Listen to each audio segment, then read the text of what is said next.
อ้พวกมักแดงอยู่ท่าบางทอง บ้านลูกอยู่พี่เนาะไปพุ่นกะมีหมู่มีพวกแล้วก็เพิ่นกะเอาเขา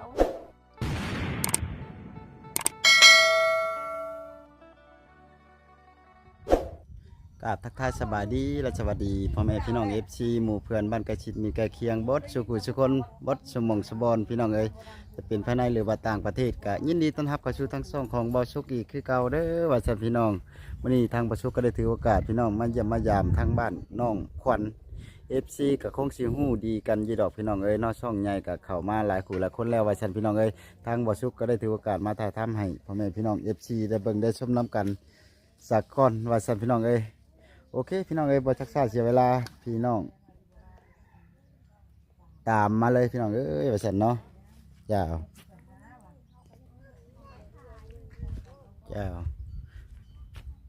เถียงนาเพิ่นบ่พี่น้องเอ้ยอันนี้เนาะก็คือเดี๋ยวลงไปพุ่นก็มันสิเป็นธงแน่นะเนาะหรือว่าเพิ่นปลูกเขื่อนอยู่พี่เลยบ่อันนี้แม่นเฮือนบ่ว่าซั่นพี่น้องเอ้ยโอเคทางบ่สุกก็จะได้เข้าไปถามแล้วก็ทักทายสบายดีกับครอบครัวเพิ่นซะก่อนพี่น้องเอ้ยมามื้อนี้ก็หลายคู่หลายคนพี่น้องเอ้ยป้าสบายดีเด้อทั้งนี้ สบายดีขอบคุณให้รถ สบายดีอันกี้ไล่เพิ่นพี่น้องเอ้ยพุ่นน่ะ ให้ FC ตัวปื้อมาแล้ว อ๋อโตบ่ธรรมดาพี่น้องเอ้ยเนาะ โย่ แต่เพิ่นมาลำกันดิ สบายดีทั้งสอง เจ้าทางเฮาก็เจอตูดมาหาทางน้องขวัญเพิ่นซะก่อนพี่น้องเอ้ยโดยสบายดี สบายดีจ้ะเมียงมาที่แข่งโซลาเซลล์อะไรไปเป็นไข้เป็นไข้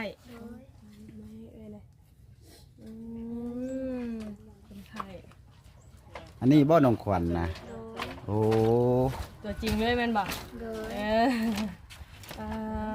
แม่นผู้ได้มาพอเจ้าคนแรกสระ บุรีกับอันเพิ่ม เป็นคนแรกมาเยี่ยมมายามไปพ่อกันอยู่บันไดแหละ เป็นมาขายเครื่อง ขายเครื่องโอ้ เจ้าไปขายเครื่องบ่ล่ะ อันนี้เจ้าแม่อันยาน้องปางมา โดยอันนี้เป็นเพื่อนเจ้าบ่ โดยเพื่อน อ้าวอยู่ในบ้านหมูมีบ่ บ่มี หมูมีเฮือนเลย อันนี้หลังแรกเลย โดย เกิดมาก็เห็นแบบนี้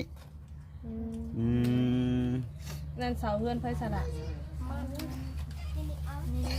เสาเพื่อนเจ้าโอ้แต่ว่ายังบ่มีงบประมาณ โด บ่ ย อันเมื่อก่อนคือว่าเมย์ไปหาเงินบ่ โดย อืมตอนนี้มาแล้ว มาแล้ว โอ้ได้เงินอยู่บ่มาบัดนี้ แค่เคยเมย์เราได้ค่ะ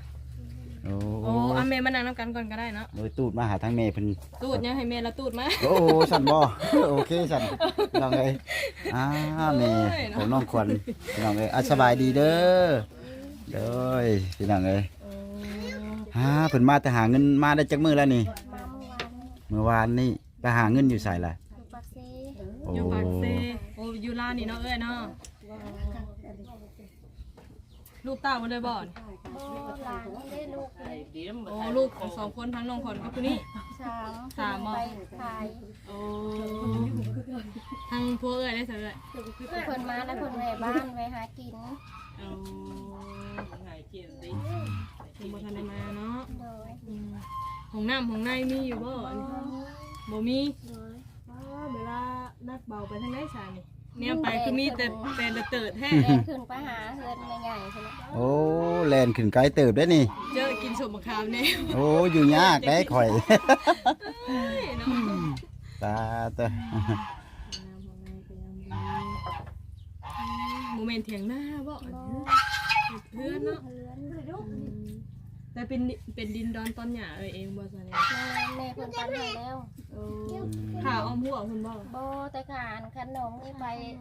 ใส่อันกองเครื่องฮัดก็สิได้ขอไม่นะ โอ้ แต่ ให้หน้า แต่เห็นเอาไว้ ให้หน้าตะกร้าได้ซะ ให้หน้าตะกร้าน่ะอยู่ไกลอยู่แคมป์ซี อืม เอาอยู่ในนี่บ่ได้มีบ่ โบ ได้เห็นไห้เห็นหน้าอยู่บ่ซะเลย เฮ็ด เห็นนำไผค่ะ เฮ็ดอันกับลูกกับผัวนี่ โอ้เป็นหน้าเองบ่ เพิ่นปันให้ ก็ ว่าให้หน้าตาก้านี่โอเคอยู่เนาะ อื มีกับบ่หลายสิไปให้ สิไปให้ได้ข่าวปีหนึงเท่าไรเธอ ปีหนึ่งชาวโชคแล้ว โอ้ บางปีก็สิไป กุ้งกินอยู่บ่เนี่ย บ่ นี่ก็เป็นสิเบิดได้ไปจ้ะนี่ฮะ ยังอยู่ ยังบ่ยังจักซอบเสย ปีนี้ได้เช้า บ่ยังจักซอบสัตว์เลย และยังสิไปโชค เพราะว่าหากระต้นเดือนเนาะต้นปี เป้าหมายไปหาเงินนี่จุดหลักนี่สิเฮ็ดหยังนี่ อยากได้เฮือน อยากได้เฮือน โอ้ สิมาเห็นเฮือน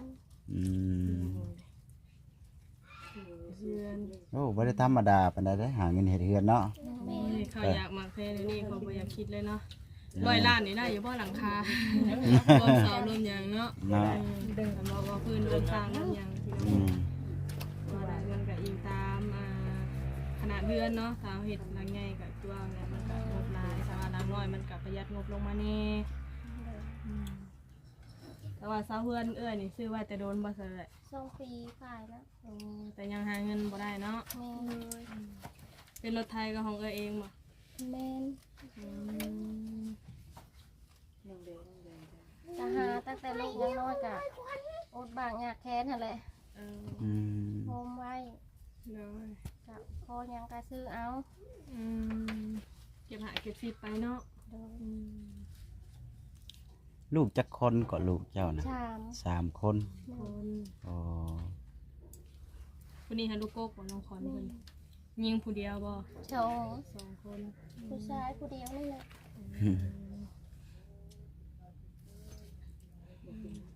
เป็นไข่บ่ล่ะ เป็นไข่อันโทรเพจมาสักยาให้เมื่อกี้นี่ ไข่แหน่บ่ ยังอยู่ ยังอยู่ยังนักอยู่เนาะ เป็นในจักมือเลย นะเมื่อวานนี่กับเมื่อนี้นะ อืม เป็นไปตากแดดหลายบ่หรือว่าสภาพอากาศมันเปลี่ยน เพราะว่ามันร้อนเด้บัดนี้ อาจจะว่าเป็นยันเป็นสภาพอากาศเปลี่ยนอะไรเนาะเพราะว่าอากาศก็เดี๋ยวร้อนเดี๋ยวหนาวคือจังมื้อนี้ผัดร้อนพี่น้องในส่วนซ้ำมือคือหนาวผัดหนาวเนาะจักแม่ใดสภาพอากาศในการปีนร้อนปีนหนาวอยู่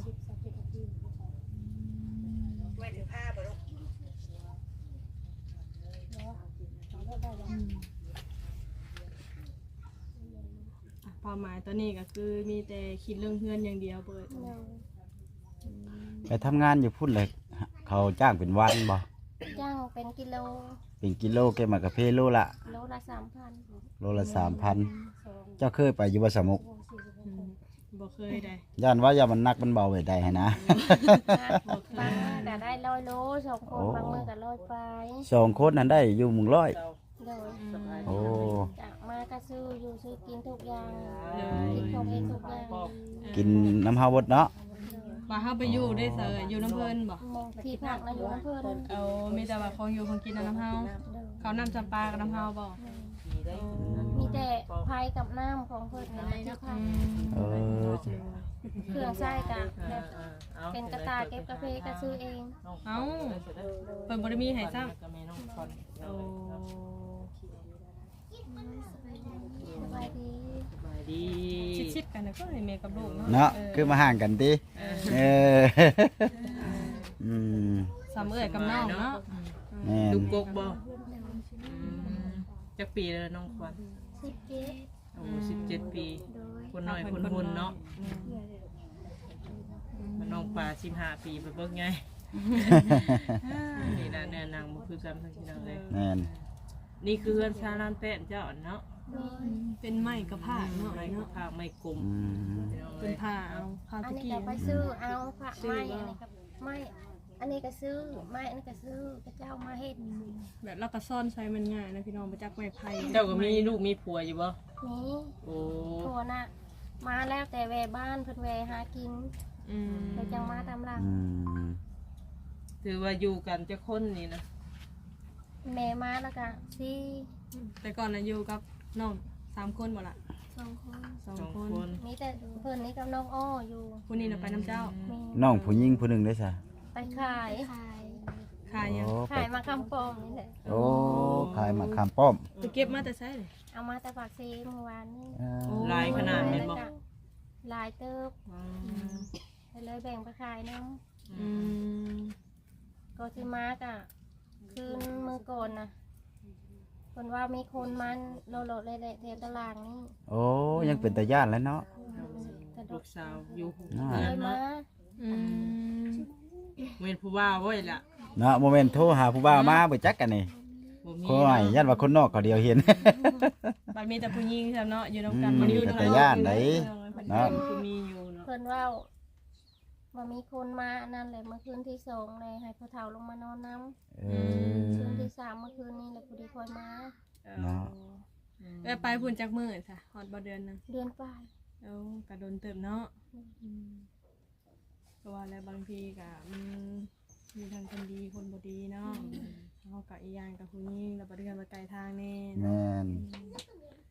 มันใกล้ทางบัดไกลหมู่หั่นนะ แม่น เนาะ อยู่นอกเนาะอยู่นอก โทรให้โทรหน้าอันนี้คือเสาเฮือนอันนี้เนาะ โดย จักต้นอันนั้น 15 โอ้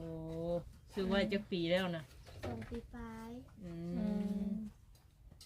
อันนี้ใกล้สิเฮ็ดเฮือนน่ะบ่บัดนี้ ยังดูเพราะว่าเดือน4สิตั้ง คือเห็นไหมเห็นหยังซะดอก เดี๋ยว เดือน4สิตั้งไว้แต่บ่ฮู้ว่ายามใดสิได้แล้วได้อยู่ โอ้แบบว่าตั้งเสาไว้ ตั้งเอามือเอาวัน อืม เนาะ แม่นโครงห้างอ่ะนะเนาะว่าซั่นซะ ได้หยังกะใส่ตัวนั่นนะเนาะ อืม ได้ไม้ก็ซื้อไม้ก้อนได้ปูนก็ซื้อปูนไว้ก้อน เพราะว่าเป้าหมายเฮาเด้ เอาเธอหน่อยเก็บเล็กผสมน้อย เพื่อสิได้เนาะเว้าพื้นเฮ็ดเฮือนเฮ็ดชานนี่ก็โอ้ยหาเงินบ่เก่งก็บ่ได้พี่น้องเอ้ยนี่หาหยังซุมื้อนี่เนาะ บ่เก่งปาน ลำ ใด บากคำกำแก้วก็หายากซุมื้อนี่ก็สิลำบากนี่แหละคันว่ามีลูกมีผัวได้นี่เป็นมีห้างนางใหม่แฮงอันนั้น แฮงยิงเข้าไปเติมอีก แฮง ยังหายาก อยู่ยาก แม่ มีครอบมีครัวแบบนั้นแค่นี้เพิ่มพากันไป ซอย ป กั ระ น คองกันไปหั่นแหละเนาะถือว่ามาแต่สวนกาแฟสิ ขี้งอแต่ยามหนาวได้น้อยเนาะ หนาวทุกคนก็หนาว หนาวก็อยู่พี่ได้เนาะ เดินหนาวทุกมื้อ หนาวคือว่าแล้วครับผมบ่เคยไปจักเทื่อ มัน ได้ นอนไผจะอยู่ทางข้าง เพิ่นนี่แหละนอนทั้ง น้องพรบ่ เป็นปีแล้วเพื่อนหลังนี่ เนาะ ปีแล้วตั้งแต่คนนี้ได้2 ปี โอ้ ตอนนี้ก็เท่าไหร่ก็ เริ่ม 17 ข่าวเนาะ15 ปีซะ บ่หนาวมันง่ายบ่ล่ะพาปีก็คือบ่มีเนาะ ไม่ก ไม่ ระทะ อันนี้ก็ขอน้ำมือ อืม แล้วมาเฮ็ด ปีกปากมันนี่แล้วนี่เนาะ ซอนใส่เก็บทาบเอาแล้วก็เนาะ แม่ ไป น ตอกตะปูเสยหน้าใหม่กระพา ไปขอน้องพระเจ้าไม่หลังเตาหลังอันนี้ก็บ่มีเงินซื้อ แต่ว่า เนาะบางมื้อก็สิคิดบางมื้อก็สิคิดอยู่ว่าซี่เนาะอยากมีคือหมู่คือคู่นะต้องคิดแหละคนเฮา นั่นแหละ ทั้งน้องขวัญก็คิดอยู่เนาะ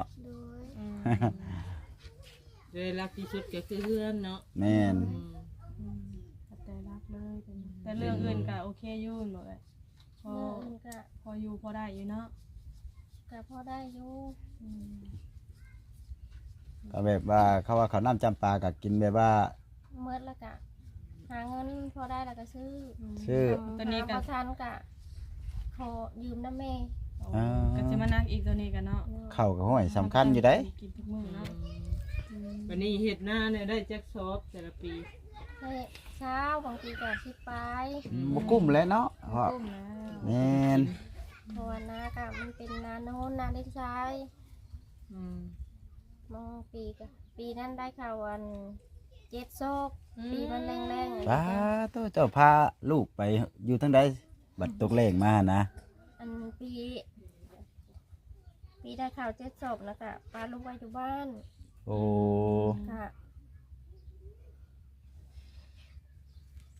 อดทนเด้อเนาะเพราะว่าเพิ่นก็บรรยายความ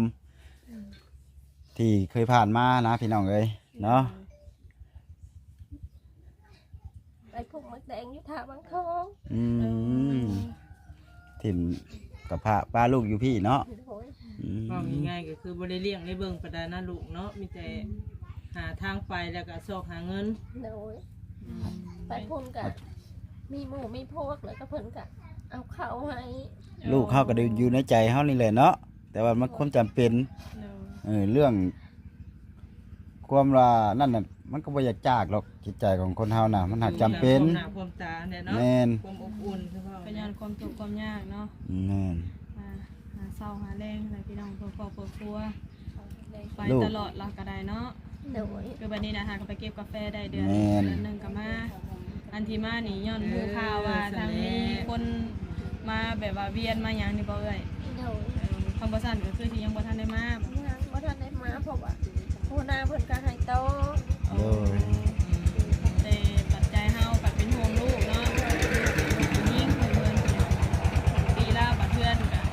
ถามว่ามันแน่นหนาดีมีล็อกมีกรก็มันก็สิคล้ายแน่เนาะเนาะวันนี้แนมไปก็เห็นพี่น้องไอ้สุ ล่วงเลยแม่นบ่น้องขวัญ เห็นเลย